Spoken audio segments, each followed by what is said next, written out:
Hello everyone. सो आज start करते हैं अपना ज्योग्राफी का क्लासेस। ज्योग्राफी का पहला चैप्टर, हालांकि पहला नहीं है, क्रोनोलॉजी वाइज पहला तो नहीं है, बट सबसे इम्पोर्टेंट चैप्टर क्लाइमेटोलॉजी। क्लाइमेटोलॉजी जो है सबसे इम्पोर्टेंट चैप्टर ज्योग्राफी का। आप इसको सोल बोल सकते हैं, ज्योग्राफी का सोल। क्यों? क्योंकि ये जो आपको कॉन्सेप्ट देगा वो ज्योग्राफी के लिए बहुत ही फायदेमंद, और छोटे छोटे टर्म जो देगा ना, ये आपको डेफिनेशन देगा। जो आपको डेफिनेशन यहाँ से मिलने वाले हैं, वो आपकी ज्योग्राफी का एक सोल की तरफ काम करेगा। हर एक बेस की तरह काम करेगा ज्योग्राफी समझने के लिए। तो इसमें देखिए, इसमें हम क्या क्या पढ़ेंगे। वेदर पढ़ेंगे, सीजन पढ़ेंगे, क्लाइमेट पढ़ेंगे। पहला चैप्टर ये हो गया। क्लाइमेटोलॉजी का पहला चैप्टर में डिवाइड कर दिया हूँ। दूसरा में देखते हैं concept of temperature, pressure, density, atmosphere in types, temperature and it distribution. Temperature उसका distribution, vertical distribution, horizontal distribution क्या होता है। सो थर्ड नेक्स्ट पढ़ेंगे हीट बजट। ये सब हम पूरे क्लास में कवर करेंगे, जो भी होगा डिटेलिंग होगा। या यूपीएससी के लिए भी हेल्पफुल है, आपको हेल्पफुल है, पीटी में दोनों के लिए है। स्टेट पीसीएस जितने होंगे उतने के लिए है। बाकी अगर एसएससी लेवल में डीप पूछ रहा है या ऑब्जेक्टिव पूछ रहा है उसके लिए है। ये बहुत इंपॉर्टेंट चैप्टर होने वाला है, इसको आप अच्छे से पढ़ना। ठीक? क्योंकि यार मैंने बोला ही सोल है, क्यों सोल है आपको समझ में आ जाएगा। ये आत्मा है ज्योग्राफी का। आज सबसे इम्पोर्टेंट चैप्टर है हर एग्जाम के पर्पज से लेकर। आप देख लो इतना सारा टॉपिक है। क्लाइमेट, वेदर, एक एक टर्म होगा। एक टेम्परेचर देखते हैं, टेम्परेचर में पूरा कॉन्सेप्ट होता है ज्योग्राफी का। अब ज्योग्राफी पढ़ने जाओगे, टेम्परेचर का पूरा कॉन्सेप्ट बन जाएगा ज्योग्राफी का। ठीक? उसमें जो पढ़ना है वो पढ़ेंगे। ओके, अभी इसके लिए स्टार्ट करते हैं थोड़ा बेसिक अपना।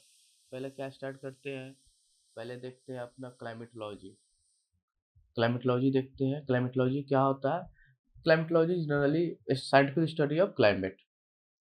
क्लाइमेट जो होता है उसका साइंटिफिक स्टडी। साइंटिफिक स्टडी क्या होता है, एक यूजुअली स्टडी कर किसी चीज़ का, फिर करते हैं साइंटिफिक स्टडी। साइंटिफिक स्टडी मतलब डीप, उसको जितना डिटेलिंग हो जाए उतना डिटेलिंग पढ़ना, डीपली पढ़ना, पूरा डेप्थ के साथ पढ़ना। ठीक है? तो क्लाइमेट के बारे में पढ़ना, क्लाइमेट के बारे में डीपली पढ़ना, साइंटिफिक तरह से पढ़ना। मतलब साइंटिफिक मतलब ही होता है रिसर्च करना, डाटा एनालिसिस करना, उसको बोलते हैं साइंटिफिक स्टडी क्लाइमेट का। कि इसके क्लाइमेट क्या पैटर्न है, क्या वेरिएशन है, क्या कारण है, इम्पैक्ट क्या होगा क्लाइमेट का, चेंजेस हो रहा है क्लाइमेट, सोसाइटी पे क्या इम्पैक्ट होगा, इकोनॉमिक्स पे क्या इम्पैक्ट होगा क्लाइमेट का। सब जी बिल्कुल, इकोनॉमिक्स पर इम्पैक्ट होता है क्लाइमेट का, सोसाइटी पे होगा ही, सोसाइटी में हम लोग हैं, इकोसिस्टम में क्या होगा। तो ये है इसका। बाकी ठीक है। अब ये तो बेसिक हो गया। नेक्स्ट देखते हैं, अब पहला चैप्टर स्टार्ट करते हैं, वेदर, सीजन एंड क्लाइमेट। पहला चैप्टर है आपका weather, season and climate. Okay, तो वेदर पढ़ते हैं पहला चीज। आप यहाँ पे देखो, वेदर पहला टॉपिक पढ़ते हैं, वेदर। वेदर क्या होता है आपने जनरली पढ़ा होगा। वेदर क्या होता है, एक शॉर्ट टर्म एटमॉस्फेरिक कंडीशन होता है। वेदर एक शॉर्ट टर्म एटमॉस्फेरिक कंडीशन होता है, जो जो कि किसी खास जगह पर, किसी खास जगह, किसी खास टाइम पर होता है। ठीक है? वेदर मतलब हिंदी में आपको मौसम, हालांकि मौसम में मत जाओ, फिर सीजन का कंफ्यूजन हो जाएगा, सीजन क्या होता है। हिंदी छोड़ो, वेदर, सीजन, क्लाइमेट, तीनों को समझते हैं। वेदर ये शॉर्ट टर्म एटमॉस्फेरिक कंडीशन, मतलब कुछ समय के लिए एटमॉस्फेरिक कंडीशन है, जो हमारे एटमॉस्फेयर में चेंजेस होते हैं उसका बोल रहा है, एटमॉस्फेरिक कंडीशन है शॉर्ट टर्म। जो किसी खास जगह पर, ऑफ कोर्स किसी जगह पर, जैसे आज मैं दिल्ली में हूँ और कोई बिहार में है, ठीक है, कोई यूपी में है, तो हो सकता है वहाँ का वेदर कुछ और हो, बिहार कुछ और हो, दिल्ली का कुछ और हो। ठीक? अब किसी खास समय में, किसी खास समय में किसी खास जगह पर हो। ठीक है? तीनों स्टेट देख लो, हो सकता है यूपी में बारिश हो रहा हो और बिहार में धूप निकला हो, दिल्ली में मौसम ठंडा हो, बिहार में धूप निकला हो। सभी जगह का अलग होगा, यानी किसी खास प्लेस पर किसी खास समय, 2 बजे मौसम कुछ और हो, 4 बजे कुछ और हो। तो शॉर्ट टर्म, इस शॉर्ट टर्म ये वर्ड्स ध्यान में रखना है। वेदर क्या है, शॉर्ट टर्म कंडीशन है, एटमॉस्फेरिक कंडीशन है, जो किसी स्पेसिफिक, किसी खास जगह पर, किसी खास समय पर होता है जो कि चेंज हो सकता है। टाइमिंग याद रखना है, चेंज हो सकता है मिनट बाय मिनट और डे बाय डे। मतलब मिनट में भी चेंज हो सकता है या पूरा चेंज होने में डे भी लग सकता है। 1 घंटा में चेंज हो सकता है, उसको लगने के लिए 24 घंटा भी लग सकता है, 2 दिन भी लग सकता है। तो कोई इसका स्पेसिफिक डेट नहीं होता है।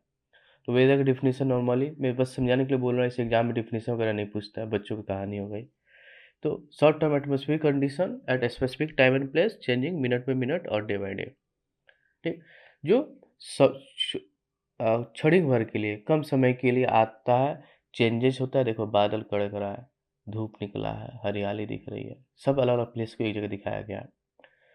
ओके, तो आप वेदर समझ गए कि कम समय के लिए जो चेंजेस होते हैं एटमॉस्फेरिक कंडीशन में, उसको बोलते हैं वेदर। समय कितना लगता है, जैसे सब वेदर सीजन क्लाइमेट तीनों में डिफरेंस टाइम का होता है, कितने समय में चेंजेस होगा, कितने समय लगेगा। तो वेदर में सबसे कम समय मिनट बाय मिनट, मतलब मिनट में भी चेंज हो सकता है। ठीक, और सीजन देखते हैं, सीजन क्या मिनट में चेंज होता है? नहीं, कम से कम इसको 2 से 5 मंथ लगेगा। सीजन के लिए क्या होता है, एक सीजन से दूसरे सीजन आने के लिए 2 से 5, 2 to 5 मंथ। 2 मंथ लग सकता है, 3 मंथ लग सकता है, 5 मंथ लग सकता है, 6 मंथ भी लग सकता है, कोई स्पेसिफिक टाइम नहीं होता है। अब क्लाइमेट ऐसे चेंज हो रहा है कि टाइम तो भाई कभी गर्मी बढ़ जाता है, कभी ठंडी हो जाती है, खुद किसी को समझ नहीं आता, साइंटिफिक हमेशा कंफ्यूज रहता है। ओके ओके, तो मेरा समझ में आ गया। सीजन देखते हैं, देखो यहाँ पर आप स्प्रिंग सीजन देख लो, समर देख लो, ऑटमन देख लो। ठीक है, ऑटमन देख लो। ठीक, विंटर देख लो, विंटर अभी चल रहा है, दिल्ली में बहुत कड़ाके की ठंड है। ओके, तो हो गया। देखो डिफिनेशन आप लिखा हुआ है, क्या होता है क्या नहीं होता है, ये भी एक वेदर पैटर्न है।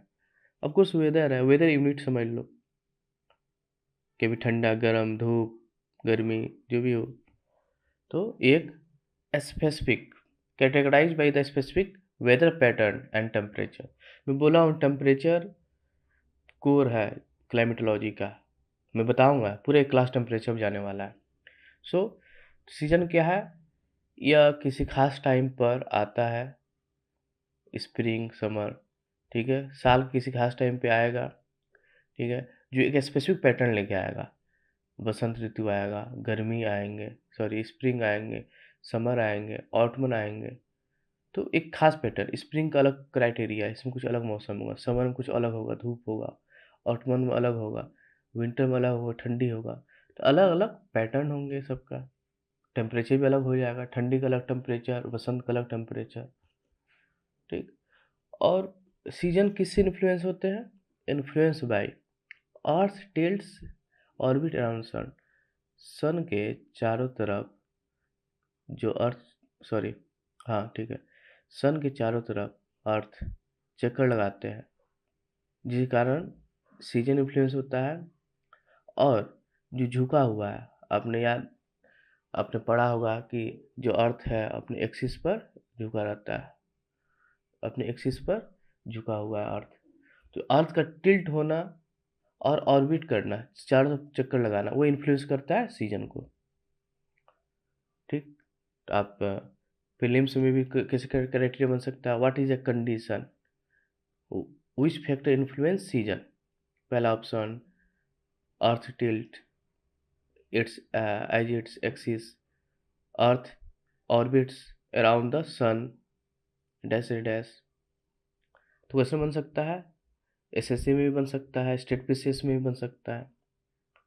तो हमने सीजन में क्या समझा कि यह एक साल में एक किसी खास समय के लिए आता है, किसी खास समय पर आता है, जो अपने एक अलग क्राइटेरिया लेके आता है, एक अलग वेदर पैटर्न लेके आता है, अलग टेम्परेचर लेके आता है, जैसे स्प्रिंग सीजन, समर हो गया, ऑटमन हो गया, विंटर हो गया। ओके, और इन्फ्लुएंस किससे होता है? इन्फ्लुएंस किससे होता है? सीजन कैसे इन्फ्लुएंस होता है? वो होता है अर्थ के टिल्ट होने पर, सन के अराउंड ऑर्बिट करने पर, चक्कर लगाने पर, इससे इन्फ्लुएंस होता है। तो डिफिनेशन में 2 क्वेश्चन आपको मिल गया। थर्ड आपको मिल गया टाइम पीरियड क्या होगा, 2 to 5 मंथ। तो इस डिफिनेशन में 3 क्वेश्चन है, इसी 3 फैक्ट को मिला के डिफिनेशन बन गया है। तो आपको क्लियर हुआ होगा, वेदर सीजन समझ में आया? ओके, तो आगे बढ़ते हैं। बाकी नहीं होगा तो समझ में कोई दिक्कत होगा कमेंट करना, फिर नेक्स्ट वीडियो में पीछे वाले कमेंट का रिप्लाई कर दूंगा। ओके, थर्ड जाते क्लाइमेट। थर्ड क्या है? क्लाइमेट। न्यूज़ में हमेशा सुनते होंगे क्लाइमेट चेंज हो रहा है, ग्लोबल वार्मिंग, टेम्परेचर इतना साल इतना बढ़ गया, हर साल टेम्परेचर पॉइंट्स परसेंटेज चेंज हो रहा है, 0.4%, 0.2% हर साल बढ़ रहा है टेम्परेचर। दिल्ली का ही देख लो, पिछले साल दिल्ली का कुछ और था टेम्परेचर, इस साल दिल्ली का कुछ और था। ठीक है, अब 2026 देखो क्या हो रहा है। ओके, तो डिफिनीशन क्या होगा? एक long term average weather pattern. फिर वेदर पैटर्न आया, यूनिट तो वेदर ही होगा ना, हमको वेदर ही दिखाई देंगे, मौसम। ठीक है, तो लॉन्ग टर्म हो गया।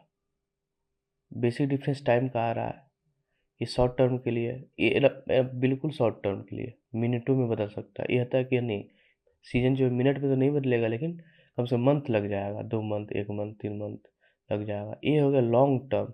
कितना लॉन्ग टर्म भाई? साल, 30 से 50 साल। 30 आपके एनसीईआरटी में होगा, दिया हुआ है टाइम पीरियड, स्पेसिफिक नहीं होता, लेकिन इसलिए मैं अप्रॉक्स डाल दिया। अब 50 WMO। WMO को नाम सुने आप?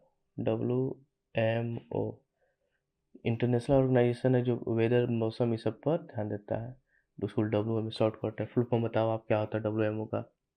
ओके, तो एनसीईआरटी के अकॉर्डिंग 30 ईयर लगता है क्लाइमेट चेंज होने में, WMO के अकॉर्डिंग 50 ईयर होगा। सर अब अपडेट करेगा, लेकिन कुछ फिक्स नहीं होता, इसलिए हम दोनों को मिला के कंक्लूजन निकाल सकते हैं 30 से 50 साल लगेगा क्लाइमेट चेंज होने में। तो क्लाइमेट क्या है? Long term average of weather pattern in particular area. अब कुछ किसी एरिया में ही होगा। यूके की जगह, ब्रिटेन की जगह क्लाइमेट अलग है, इजिप्ट की जगह अलग है, इंडिया की जगह अलग है, रसिया का अलग है, अमेरिका का अलग है। ठीक, सो एक long term average of weather pattern in particular area, किसी खास जगह पर चेंजेज होते हैं वेदर पैटर्न में। वेदर पैटर्न में क्या चेंज हो सकता है? जैसे आप देखते होंगे कि इंडिया का एग्जांपल लेते हैं, आप देखते होंगे कि चलो जून के फर्स्ट वीक में मानसून आना था, जून के मिड वीक में आ गया। भाई पहले तो पहले आ जाता था, अब लेट से आ रहा है। अब देख रहे हैं कि सर ठंडी में भी बारिश आ रहा है। सॉरी, अब देख रहे हैं कि ठंडी में भी बारिश आ रहा है। अब देख रहे हैं बारिश आना चाहिए 2 मंथ, आ रहा है 1 मंथ। ओके, ठीक, तो अब बारिश आना चाहिए 2 मंथ, आना चाहिए, अब आ रहा है 1 मंथ। ठंडी रहना चाहिए 3 मंथ, आ रहा है 1 मंथ, 1 मंथ बाद गर्मी आ जा रहा है। टेम्परेचर पिछला साल एवरेज टेम्परेचर मान लो 37 डिग्री सेल्सियस, नहीं तो बहुत ज़्यादा हो गया, मान लो 32 डिग्री सेल्सियस, लेकिन एवरेज टेम्परेचर लेके चलो, लेकिन मान लो कभी 42 डिग्री सेल्सियस एवरेज टेम्परेचर हो जाए। सो क्या मतलब इसका हुआ कि चेंजेज हो रहा है पैटर्न में, जो वेदर पैटर्न है उसमें चेंजेस हो रहा है। ठीक, तो ये होता है लॉन्ग टर्म चेंजेस। तुरंत नहीं हुआ कि आज टेम्परेचर इस साल 32 डिग्री सेल्सियस एवरेज टेम्परेचर हुआ, अगला साल हो जाए 42, नहीं ऐसा नहीं होगा। आदमी जिंदा कैसे रहेगा? ये लॉन्ग टर्म होता है।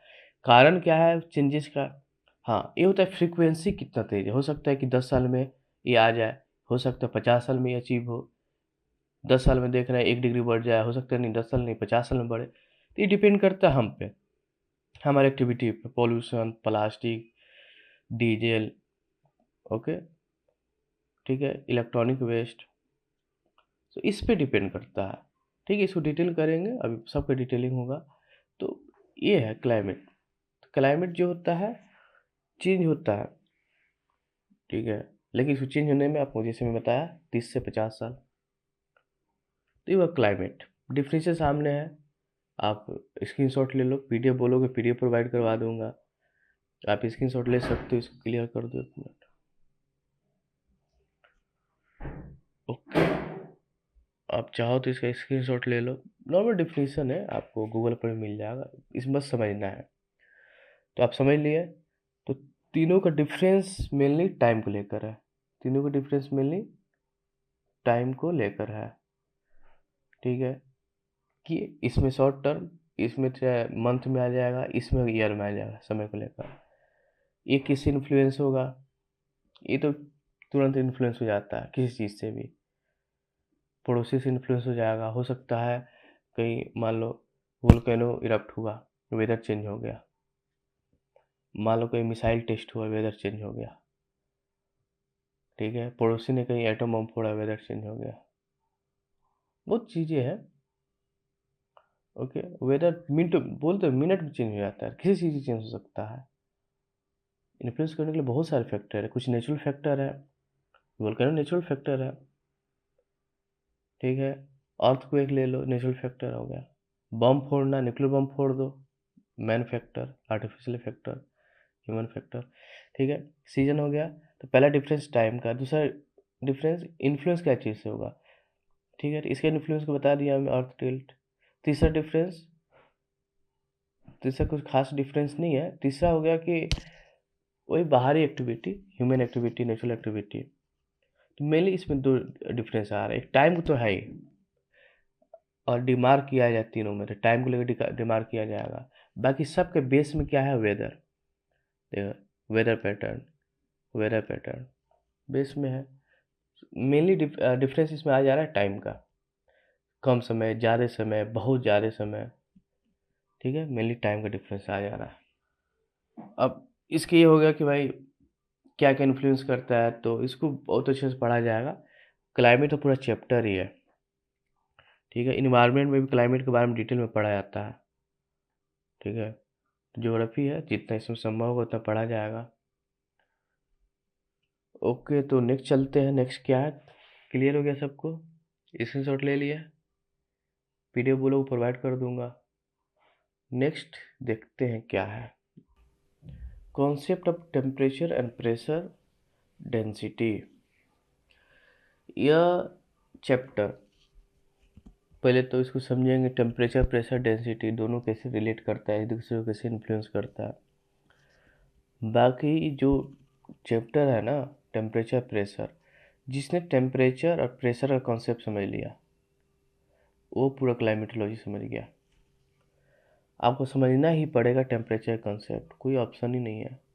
अगर पढ़ना है तो टेम्परेचर क्या इन्फ्लुएंस करता है क्लाइमेट को, ये समझना ज़रूरी है। समय लीजिए, 2 बार देखिए, 3 बार देखिए, लेकिन टेम्परेचर कॉन्सेप्ट समझिए।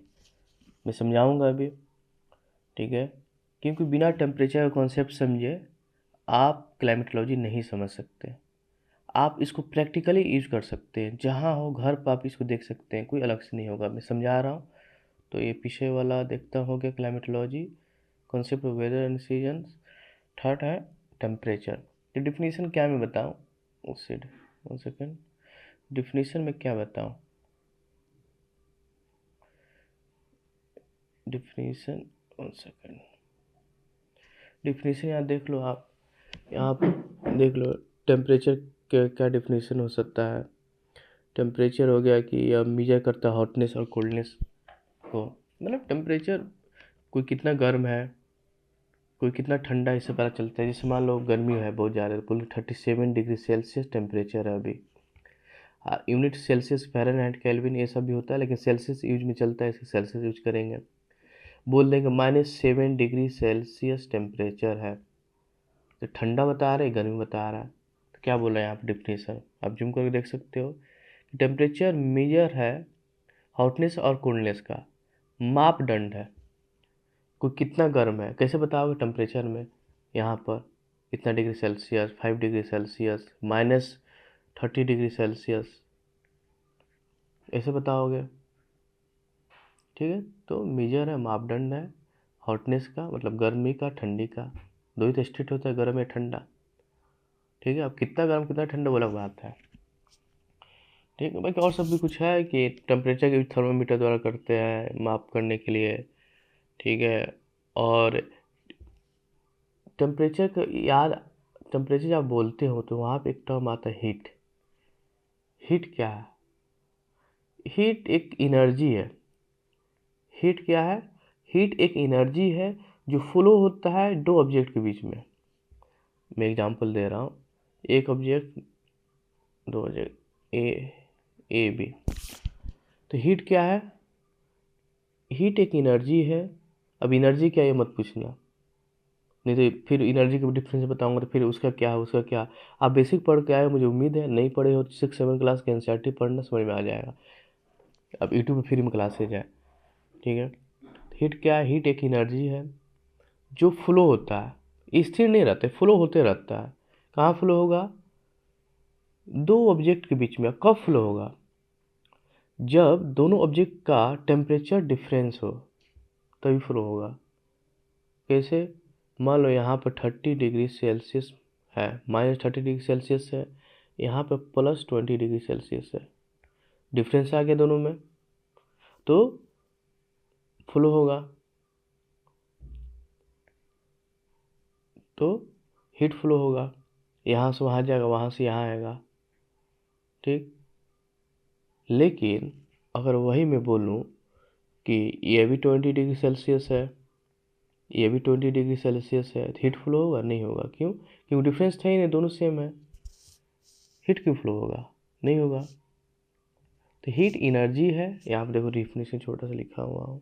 हीट एनर्जी है जो फ्लो होता है दो ऑब्जेक्ट के बीच में, ठीक है, जिसका टेम्परेचर डिफरेंस हो। यहाँ पे लिखा हुआ है टेम्परेचर डिफरेंस हो। अगर टेम्परेचर सेम हो, यहाँ पे लिखा हुआ है टेम्परेचर सेम हो तो हीट फ्लो नहीं होगा। और हमेशा कोई भी चीज़ फ्लो होता है highest to lower, high pressure to low pressure.